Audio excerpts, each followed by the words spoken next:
This is section 1.4, part 2, and we're going to continue to talk about angles. And when we talk about angles, we're going to talk about angles, we're going to start with some congruent angles. And again, you know the word congruent means that they have the same measure. So angles with the same measure are congruent angles.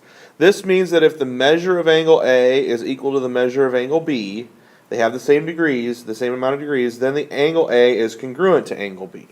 Okay. You can also flip-flop those as well. All right. You can also mark, and we talked about this a little bit today in class, you can also mark the angles with arcs to show that they are congruent. If there is more than one set of congruent angles, then each set is marked with the same number of arcs. So the example here is this little arc right here that you see on this angle, angle A and then angle B. That means that these two angles are congruent or equal. Okay. All right. So now we know the markings for congruent angles. We know we can say that two angles are congruent. Let's take a look at the big part of this section, which is postulate 1.8, the angle addition postulate. Very similar to the segment addition postulate. Instead of a segment, now we're dealing with angles. So the part that we're going to write down here to add to this is part plus part equals whole. So one part, usually on an angle it'll be the left part, plus the right part is equal to the whole part, equals to the whole thing, which is what this says.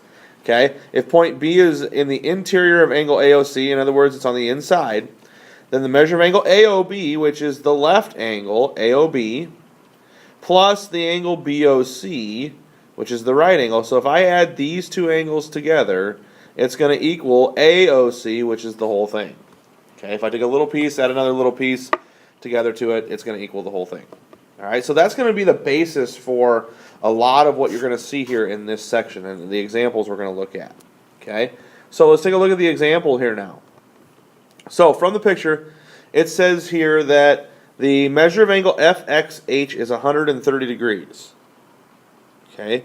So FXH. Now, FXH is not marked, so in terms of the angle, because it's got multiple angles here. So F to X to H. This angle right here is 130 degrees. The measure of angle FXG is 49 degrees. So FXG is 49. So since that only has one angle, I'm going to go ahead, I'm going to write that in there. 49 degrees. FXG.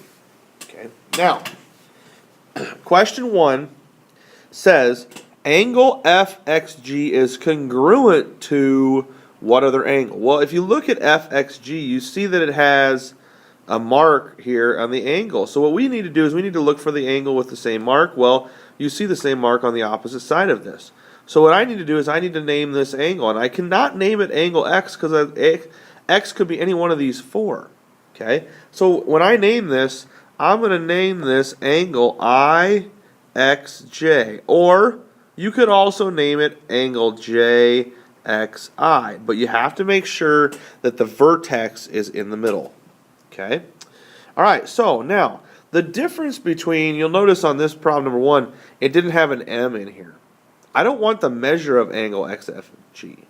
I want to know angle FXG is congruent to what other angle. Now, number 2 says the measure of angle GXH. Okay? The measure of angle GXH. So I want to know a number here on this, the measure. So if FXG is 49 degrees, we want to figure out this angle. Now remember, we said that the angle for FXH, which covers this whole thing, is 130 degrees. So if I know the whole thing and I know part of it, how could I figure out the other part? Well, I'm going to take 130 degrees, which is the whole thing, minus the 49 degrees, which is left over, and that should give me a total of 81 degrees. So the measure of angle GXH is 81. This time, I said, okay, I'm going to have to solve for a part. So in this case, part equals whole minus the other part. Okay? So if you're given a part and a whole to figure out the other part, you're going to subtract that. Name a straight angle in the figure. Remember, a straight angle is 180 degrees, or a straight angle is a line. So as you look at your figure here, there's a couple of lines. We've got this line right here, which I'm going to name angle FXI, or we could also name it this line right here, which is angle GXJ. Remember, straight angle is a straight line, 180 degrees. Angle IXJ. Angle IXJ here is congruent to, angle IXJ is right here. Well, that's congruent to this one over here because it has the same marking, which we're going to call this angle FX and G. Okay, so let's take a look at a couple more examples here as we're going through our notes. It says if the measure of angle RQT is 155, so RQT is the whole angle. The whole angle is 155 degrees. Okay. What are the measure of angle RQS and TQS? Now, again, we're going to use the angle addition postulate where we have part plus part equals whole. So when I set this up, I've got 4x minus 20 plus 3x plus 14, and that's going to equal 155. Part plus part equals whole. Combine my like terms, I get 7x, and I get minus 6, and that equals 155.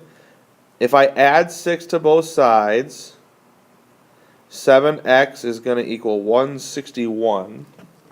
And if I divide by 7, x is going to equal 23. So I found the value of x. But I'm not finished. I need to plug it in to figure out each angle. I need to figure out angle RQS and angle TQS. Now, the challenging question here is are they equal? So did it say that QS bisects it? No, it just said that RQT is 155. So these two parts are not going to be equal. Okay? So if I plug in 4 times 23 and minus 20. Okay? 4 times 23 is 92. Minus 20 is 72 degrees. So this guy right here is 72 degrees. Okay? 3x plus 14, so 3 times 23 plus 14. 3 times 23 is 69, and 14. 69 and 14 is 83. So this guy right here is 83. Now, how do I check? Again, if I add these two, they better add up to be 155, and they do. Okay? All right, second example, angle DEF is a straight angle. What are the measures of DEC and CEF? So I need to find the two parts. Now, straight angle. It's important that you know your vocabulary here. Straight angle is 180 degrees. So I'm going to set this problem up, but I'm not going to go through and solve it. I'm going to have you go through and solve it. So again, we're going to take part 11x minus 12 plus the other part 2x plus 10. And that's going to equal the whole, which in this case is 180 degrees. Okay, so here's what I want you to do to finish up this section. Okay, to finish up this video, I need you to finish this problem right here on the top right.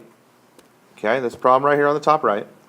And then I need you to finish up these two bottom problems right here. See if we can get these two done by the time class starts tomorrow. And we'll discuss these.